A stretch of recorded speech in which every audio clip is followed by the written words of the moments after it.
그러므로 너희는 이렇게 기도하라. 하늘에 계신 우리 아버지여, 이름이 거룩히 여김을 받으시오며 나라가 임하시오며 뜻이 하늘에서 이루어진 것 같이 땅에서도 이루어지이다.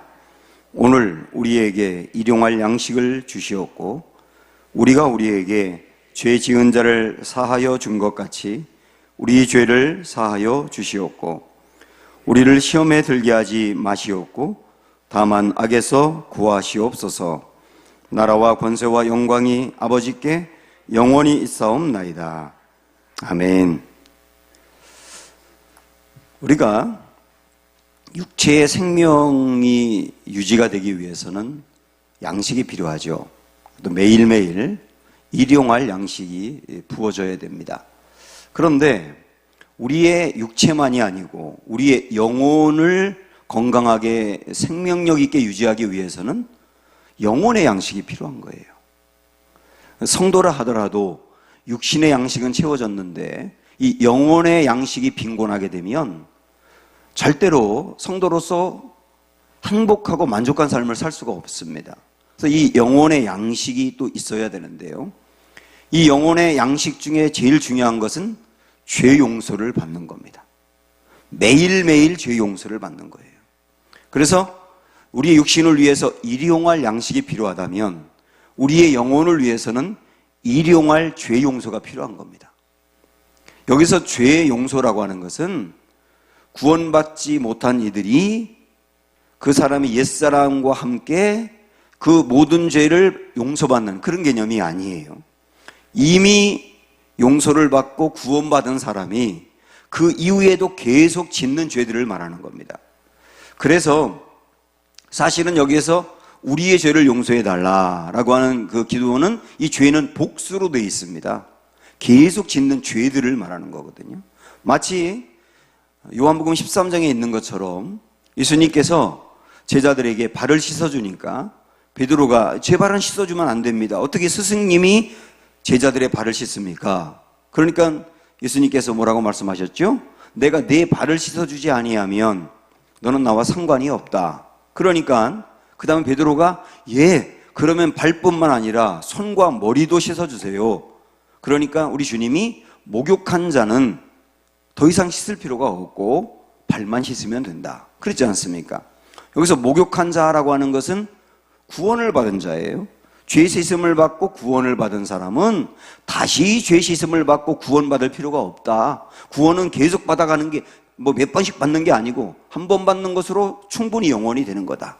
그러나 발은 계속 씻어야 된다. 그 말은 뭡니까? 구원받고 난 뒤에도 계속 짓는 죄들에 대해서는 용서를 받아야 된다. 이런 개념으로 말한 것이고요.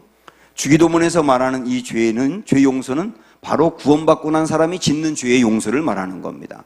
매일매일 받아야 된다는 거예요. 매일매일 일용할 죄 용서가 필요한 겁니다. 이 일용할 죄 용서를 그래서 우리는 구하라는 겁니다. 매일 주님께 구하라. 매일 주님께 구해서 받아야 된다. 이게 왜 중요하냐면 또 다시 목욕 비유로 든다면 목욕을 매일 하는 사람은 하루만 안 해도 너무 불편하잖아요. 그런데 목욕을 계속 안 하는 사람은 불편하지가 않아요. 이처럼 내 죄를 씻는 사람은, 매일매일 씻는 사람은 내 죄를 마음에 남겨두더라도 이거 영적으로 불편해서 견딜 수가 없어요. 그래서 매일매일 씻어가다 보니 정결해지는 겁니다.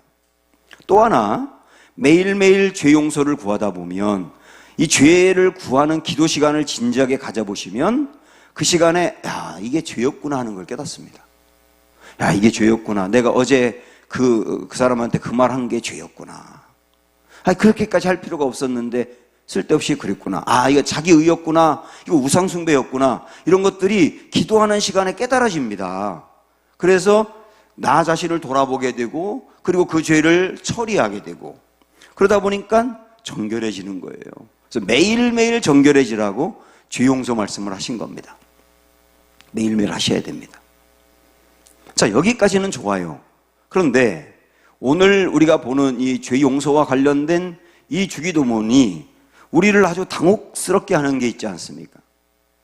우리 죄를 용서해달라고 기도하는 건 그건 괜찮은데 그 바로 앞에 있는 것, 우리가 우리에게 죄 지은 자를 사하여 준 것 같이, 이 대목 때문에 당혹스러운 거예요. 이 대목은 내가 다른 사람의 죄를 먼저 용서해 주어야 그걸 보고 하나님이 내 죄를 용서해 준다, 이렇게 받아들여지는 대목이잖아요. 그러면 우리 주님의 죄 용서가 조건적인가? 아니, 그동안에는 무조건적으로 용서해 준다고 내가 알고 있었는데, 그럼 우리 주님의 죄 용서는 조건적이란 말이냐? 내가 먼저 해야 그 다음에 주님이 그걸 보고 해주신다는 말이냐? 이렇게 생각을 하면, 그럼 과연 우리가 죄 용서를 온전히 받았을까? 그럴까요? 이런 생각이 들면서 죄 용서를 온전히 받지 못한 게 있다면 이거 주님 앞에 갈 수 없는 건데 심각한 영적인 문제가 생기는 겁니다. 그리고 이게 액면 그대로 그렇게 우리가 이해해야 된다면, 예전에 크리소스톰이라고 하는 영성가는요, 주기도문을 외우다가 이 대목이 되면 침묵했대요. 마음에 걸리는 게 있으니까. 옛날에 목사님들 중에는 여러분 주기도문을 외우다가 마음에 걸리면 거기 외우지 않아도 됩니다, 그렇게까지 말씀하신 적이 있었어요. 보물섬이라는 소설을 쓴 로버트 스티븐슨이라고 하는 사람은 어느 날 집에서 가정예배를 드리다가 갑자기 밖으로 막 뛰어나가더랍니다. 그래서 아내가 이게 도대체 웬일인가 하고 따라가서 당신 왜 그러냐 그랬더니, 아니 도대체 내가 그러면 어떻게 용서를 받을 수 있단 말이야? 내 마음엔 여전히 미워하는 그 사람이 있는데, 이런 고민을 토로하더라는 거예요. 옛날에 안산 동산교회 김인중 목사님이 이제 그런 말씀하신 적이 있는데, 이 말씀을 준비하다가 이 죄 용서 부분이 걸려서, 이 대목이 걸려서, 그래서 자기 마음에 미워했던 장로님에게 찾아가 가지고 죄 용서를 해주고, 죄 용서를 해주고 관계를 풀고 나서 설교 준비를 했대요. 그렇게 하면 좋긴 하겠는데 이게 보통 문제가 아니란 말입니다. 그래서 주님이 말씀하신 이 대목, 우리가 우리에게 죄 지은 자를 사하여 준 것 같이 우리 죄를 사하여 주시었고, 이 대목을 어떻게 이해해야 되느냐? 크게 여러분 두 가지 부분을 꼭 유념하셔야 됩니다. 하나는 요 사하다라고 하는 동사는 문법으로 보면 동시적 완료형입니다. 동시적 완료형. 여기 중요한 게 동시적이라고 하는 말인데요,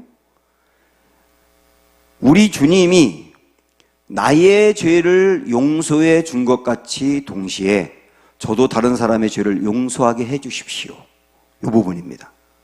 다시 한번요. 주님이 저의 죄를 용서해 준 것 같이 동시에 저도 다른 사람의 죄를 사하게 도와주십시오. 가장 정확한 해석입니다. 동시적이라고 하는 거예요. 그래서 생각을 해보세요. 내가 하나님께 내 죄를 용서해 주세요 라고 기도하면서, 내가 내 죄를 용서해 주세요 라고 기도하면서 나에게 아픔을 준 그놈은 내가 절대 용서 못해, 이렇게 말할 수는 없잖아요. 그리고 내가 마음으로 그 사람을 절대 용서하지 않겠다고 작정하고 하나님께 내 죄를 용서해 주세요 라고 하는 기도가 안 나옵니다. 내가 하나님께 그 죄를 용서해 주세요 라고 기도할 때는, 그래, 나도 그 사람을 용서해 줘야지, 이런 마음이 같이 드는 거예요. 그런 의미에서 동시적이라는 얘기예요. 또 하나는 유념해야 될 것은 뭐냐면, 여러분 주기도문은 6가지 청약이 나와 있다고 그랬는데, 청약과 함께 같이 붙어가는 게 뭐냐면 서약입니다. 서약. 이게 같이 이해가 되어야 되거든요. 그래서 하나님 나라가 임하시오며 하나님 나라가 임하기를 원합니다 라고 하는 그 청약에는 하나님 나라가 임하기를 위하여 저도 힘쓰겠습니다 라고 하는 서약이 같이 들어있는 거예요. 그리고 하나님의 뜻이 이루어지기를 위해서 기도할 때는 하나님의 뜻이 핵심은 모두 다 영생 얻는 거라고 했지 않습니까? 그러니까 하나님, 우리의 가족과 이 사람에게 하나님의 뜻이 이루어져서 영생 얻기를 원합니다 라고 기도하면서 동시에 저도 그 사람에게 예수님을 증거하고 권면하고 그를 위하여 기도하겠습니다 라고 하는 서약이 들어있는 거라고요.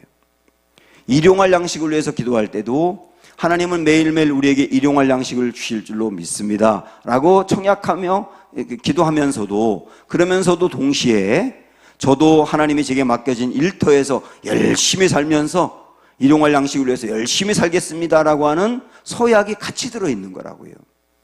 그렇게 본다면 죄 용서에 대한 말씀도 마찬가지. 하나님 나의 죄를 용서해 주세요 라고 기도하면서 동시에 저도 그 사람의 죄를 용서하겠습니다 라고 서약하는 게 같이 가는 거다. 이런 개념으로 이걸 이해하셔야 된다는 겁니다. 자, 그런데 알겠습니다. 그거는 동시에 서약 알겠는데 그래도 나에게 아픔을 준 그 사람을 용서하는 게 보통 어려운 일이 아니에요. 실질적으로 우리의 고민이고 성도들이 말씀을 들으면서도 항상 이 부분에 걸리게 되거든요.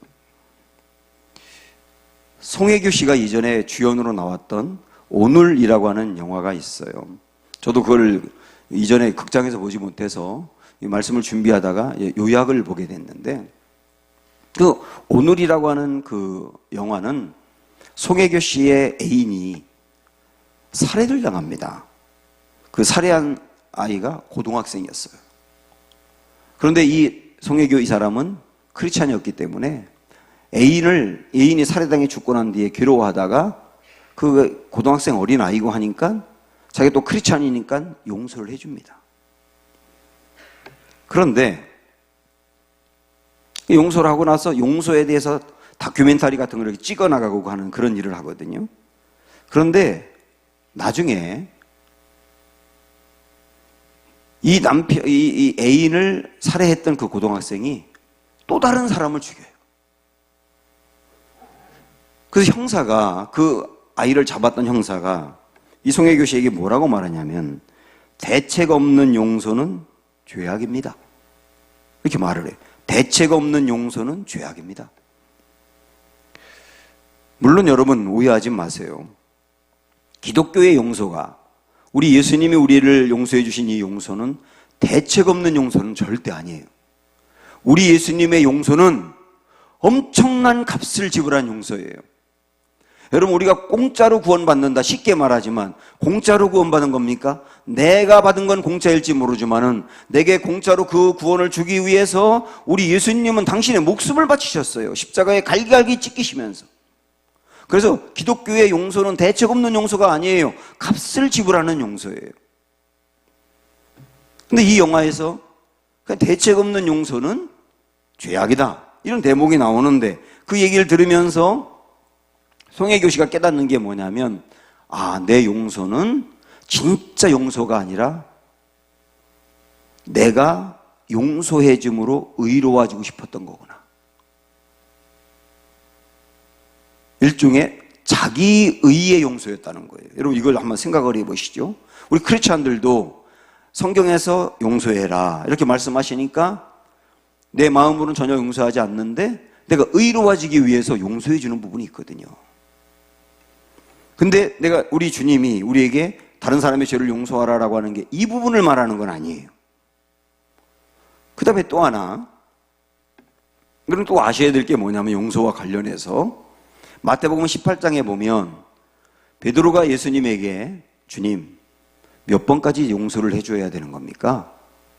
이때 예수님 당시에는 삼진아웃죄라고 하는 게 있었어요. 물론 그걸 우리가 붙여서 그렇지만 이 개념이 뭐냐면 어떤 사람이 잘못을 범했을 때 3번까지만 용서해 준다. 3번째 잘못을 범하면 2번까지 용서겠군요. 3번째 잘못을 범하면 아웃이에요. 이게 이때 당시의 문화였거든요. 근데 베드로가 그걸 생각을 하면서 7번까지 용서해 주면 되나요? 엄청난 용서입니다. 7번 용서한다는 것은. 그때 우리 주님이 하신 말씀이 뭡니까? 70번씩 7번이라도 용서해 주어라. 그럼 예수님의 이 말씀은 뭐겠습니까? 77이 490번을 말하는 겁니까? 우리는 다른 사람의 죄를 온전히 용서할 수 없다는 것을 알라는 거예요. 내가 다른 사람의 죄를, 잘못을 온전히 용서할 수 없다는 걸 알아라. 나는 그럴 수 있는 사람이 아니라는 걸 알아라. 이거 받아들이는 게 중요해요. 그리고 실제 다른 사람이 내게 잘못한 것을 정말 용서 못하는 게 있어요. 내게 큰 상처를 준 사람, 그리고 거듭 상처를 주는 사람을 여러분 쉽게 용서가 됩니까? 물론 상처를 주는 것은 자꾸 상처를 심하게 주고 거듭거듭 주는 그 사람은 내면 세계가 굉장히 약하기 때문이에요. 그 사람도 마음에 병이 있는 거거든요. 상처를 그만큼 입었고. 그래서 그 이론적으로 생각하면 자꾸 상처를 주는 사람은 에이, 환자니까 그렇지라고 생각을 하며 받아들일 수는 있는데, 그러나 그게 또 금방 그 사람을 쳐다보면 또 화가 난단 말이에요. 용서가 절대로 쉽게 되지 않습니다. 그래서 분명히 유념을 하십시오. 어떤 사람이 누구에 대해서 용서하지 못할 때 제3자가 거기에 끼어들어서 용서하라고 강요하시면 안 됩니다. 아, 용서해. 십자가의 사랑으로 용서해. 절대 그러시면 안 돼요. 겪어봤어요? 당해봤어요? 내 아이가 그렇게 상처를 입었는데 그 사람 때문에 겪어봤어요? 겪어보지 않았으면서 다른 사람에게 용서해라고 강요하는 건 폭력이에요.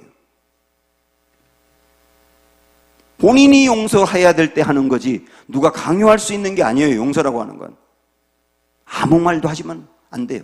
놔둬야 됩니다. 자, 우리 용서와 관련해서 자기의, 내가 의로워지기 위해서 그냥 하는 것도 용서는 아니다. 내가 용서를 할 수 있다는 것도 생각하지 말아라. 난 그럴 수 있는 사람이 아니라는 걸 알아라. 그러면서 이 영화에서 용서와 관련해서 뭐라고 얘기를 하냐면, 용서란 증오와 미움을 제거하는 것이 아니라 가장자리로 밀어내는 것이다. 그런 표현이 나오는데, 이거를 우리 개념으로 이렇게 바꿔서 말한다면 용서는 떠밀려 나가는 거다, 이렇게 말씀드릴 수 있어요. 용서는 떠밀려 나가는 거다. 이게 무슨 말이냐면, 여러분, 이 떠밀려 나간다는 것은 이 바다의 그 파도를 봐도 위에서 다른 물들이 밀고 내려오면 여기 앞에 있는 물은 떠밀려 앞으로 가는 거잖아요. 이처럼 내 안에 하나님의 그 용서가 얼마나 놀라운 것이었는지 진짜로 내가 마음으로 깨닫는다면, 하나님이 내게 베풀어 주신 용서가 얼마나 놀라웠는지를 진짜 내가 깨닫고 감격을 한다면, 그때 밀려나는 게 있어요. 그 사람 잘못한 게 밀려나면서 용서가 되는 거예요. 그래서 용서라고 하는 것은 강요할 수 있는 것도 아니고 억지로 할 수 있는 것도 아니고 하나님의 은혜가 내게 충만할 때 밀려나가는 것이다. 그런 개념으로 한번 이해를 해보십시오. 그래서 주님은 베드로에게 70번씩 7번이라도 용서하라 라고 하는 그 대목을 말씀하시면서 우리는 도저히 용서할 수 있는 사람이 아니다 라고 하는 걸 가르쳐 주시고, 그리고서 이어서 주신 그 비유가 하나 있습니다. 그게 여러분 잘 아시는 이런 비유예요. 어떤 한 종이 주인에게 빚을 졌는데 그 빚이 어느 정도냐면 1만 달란트라 그랬습니다. 1만 달란트는 그때 당시에 이스라엘이 전체 내는 세금보다도 많은 양이에요. 그 정도의 빚을 졌다, 이렇게 말씀하신 거거든요. 그걸 우리 개념으로 바꿔서 말한다면 우리가 하나님 앞에서 지은 죄는 이 정도로 크다는 거예요. 그래서 1만 달란트는 도저히 갚을 수 없는 돈입니다. 아무리 노력해도 도저히 갚을 수 없는 돈. 그래서 주님 앞에서 우리가 지은 죄는 우리 스스로 도저히 갚을 수 없는 거다, 그 말씀을 하신 거거든요. 그런데 자, 이 대목에서 한번 우리가 마태복음 18장으로 한번 가보겠는데요. 26절 보세요.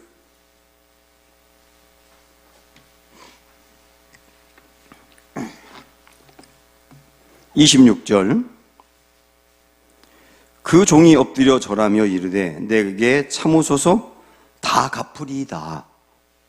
이 종이 1만 달란트의 빚을 지고 주인에게 하는 말이 뭐냐면 다 갚으리이다. 그러니까 27절에서 그 종의 주인이 불쌍히 여겨 놓아보내며, 그래서 여기서 불쌍히 여겼다는 것은 빚을 진 것 때문에 불쌍히 여긴 것도 있지만 다 갚을 수 있다고 생각하는 걸 불쌍히 여겼다는 거예요. 갚을 수 있어? 내가 갚을 수 있다고? 우리가 하나님 앞에 지은 죄가 있는데 내가 그 죄를 씻을 수 있어? 스스로 씻을 수 있다고? 그렇게 생각하는 사람을 불쌍히 여긴다는 거예요. 그러면서 그 다음 뭐라고 말했습니까? 불쌍히 여겨 놓아 보내며 그 빚을 탕감해 주었다. 여기서 이 말씀을 보면 우리가 하나님 앞에서 지은 죄를 용서받는 길은 하나님이 불쌍히 여기시고 탕감하는 길밖에 없다는 거예요. 그거 외에는 방법이 없다는 겁니다. 그렇지 않습니까? 우리가 지은 죄가 어떻게 하나님 앞에서 해결될까요? 하나님이 불쌍히 여겨 탕감하는 길 아니고는 방법이 없는 거예요. 그래서 그렇게 불쌍히 여기고 은혜를 베풀어 탕감해 주었습니다. 그런데 그 다음 대목은 여러분 아시죠? 이 사람이 탕감을 받고 나서 아주 개운한 마음으로 갔는데 또 다른 사람을 만나요. 근데 그 사람은 자기에게 또 100데나리온의 빚을 진 사람이에요. 100데나리온과 1만 달란트는 수만 배 정도의 차이가 나는, 뭐 비교할 수 없는 정도의 액수예요. 근데 그렇게 적은 액수를 자기가 빚을 진 거에 비하면 그 빚을 진 사람이 빚을 안 갚으니까 옥에 가두었다고 나오잖아요. 때리고. 이걸 보면 여러분, 분명히, 저를 보세요 이제. 분명히 이 사람은 1만 달란트에 도저히 갚을 수 없는 것을 용서받았어요. 그런데도 자기보다 훨씬 적게 빚을 진 사람을 용서하지 않았다는 것은 이 사람이 용서를 받았지만 그 용서에 대한 감격이 없었다는 거예요. 자기가 얼마나 놀라운 은혜를 입은 사람인지, 도저히 갚을 수 없는 이 빚을 그냥 탕감해 준 것이 얼마나 엄청난 일인지에 대해서 감격이 없는 거예요. 감격이 없다 보니 이 사람을 용서하지 않은 거예요. 그 주님의 이 말씀은 뭐냐면, 우리가 다른 사람의 잘못과 죄를 용서하는 길은 내가 얼마나 놀라운 용서를 받았는지에 대해서 진짜 감격해야 된다는 거예요. 이것도 다른 사람이 강요할 수는 없습니다. 십자가의 은혜로 당신 용서받았잖아, 이런 말도 필요 없어요. 자기가 말씀을 듣는 중에, 기도하는 중에, 주님 앞에 머물러 있는 중에 주님이 내 안에 그 깊은 깨달음을 주는 거예요. 야, 정말 내가 받은 은혜가 엄청난 것이구나. 내가 받은 용서라고 하는 거, 이거 주님의 긍휼이 아니었다면 있을 수 없는 일이구나 라고 하는 것을 진짜 내 마음으로 깨달을 때 이 안에서 감격이 올라오는 거거든요. 여러분 기도하실 때, 주여, 내가 받은 이 은혜가 얼마나 큰 것인지, 십자가의 사랑이 얼마나 놀라운 것인지를 나이를 먹어도, 내가 구원받은 지 시간이 꽤 오래되어도 내 안에 감격으로 있기를 원합니다. 여러분 꼭 이 기도하시기 바랍니다. 이 기도가 내 안에서 올라올 때, 정말 감격이 올라올 때, 그때 용서할 수 있는 거예요. 저는 군대에서 군복할 때 훈련 중에 아들이 사망을 한 그런 사건을 겪은 부모님들과 저도 부모님처럼 이렇게 지내면서 수년 동안을 보낸 적이 있는데, 그 아들이 훈련받다가 죽었거든요. 그리고 또 맞기도 했어요. 좀 늦게 걷는다고. 근데 이 어머니가 그 아들을 먼저 보내고 몇 날 며칠을 괴로워하고 군인들만 보면 거리에서 쓰러지기도 하고 그랬는데, 어느 날 기도원에서 기도하는데 하나님이 너 네 아들 있던 부대 찾아가서 용서를 선포하고 간증을 해봐, 이런 마음을 주셨다는 거예요. 그런데 이분은 내가 어떻게 거길 가요? 내가 그쪽만 쳐다봐도 견딜 수 없는데 내가 어떻게 그 부대로 또 가요? 그러면서 하나님 앞에 저항합니다. 그렇게 1년 동안을 하나님과 싸운 거예요. 나 못 가요. 하나님은 가. 절대로 금방 이 용서라는 게 이루어지는 게 아니잖아요. 그러나 갈등하다가 이분이 나중에 부대에 왔어요. 정말 부대 와가지고 봉헌 예배 드리는 날 간증을 했습니다. 많은 지휘관들, 병사들, 그 부대 8중대였는데 8중대 그 사람들 다 앉아있는 데서 우리 아들이 이렇게 죽어서 내가 이렇게 괴로웠다, 여러분 정말 건강하게 군생활 잘하고 전역해야 된다, 이런 말 하면서, 그런데 나는 내 아들이 죽은 이 부대 용서하고 싶다. 그리고 우리 아들에게 좀 잘못한 사람이 있다면 나는 다 모르지만 용서하고 싶다. 정말 그 감격스럽게 눈물을 흘리며 용서를 선포했거든요. 그 시간에 병사들도 다 울고 저도 울고. 그러면서 이분이 강조한 게 뭐냐면, 내가 어떻게 용서할 수 있습니까? 내 아들이 죽은 부대인데. 그런데 하나님이 나를 얼마나 사랑하고 나에게 그 아들을 보내서 십자가에 못 박혀 죽게 한 게 얼마나 놀라운지는 내가 안다. 나 구원받은 사람이라. 그것을 알고 나서 여러분 용서하는 거다. 이걸 강조를 하더라고요. 진짜 용서를 했어요. 그 일로 인해서 8중대 그 병사들은 불교, 천주교 가릴 것 없이 그 중대장 불교였었는데 온통 다 교회를 나왔어요. 여러분, 용서라고 하는 거, 저도 설교하면서 여러분에게 강요하고 싶진 않아요. 그러나 딱 이거는 분명히 마음으로 새겼으면 좋겠어요.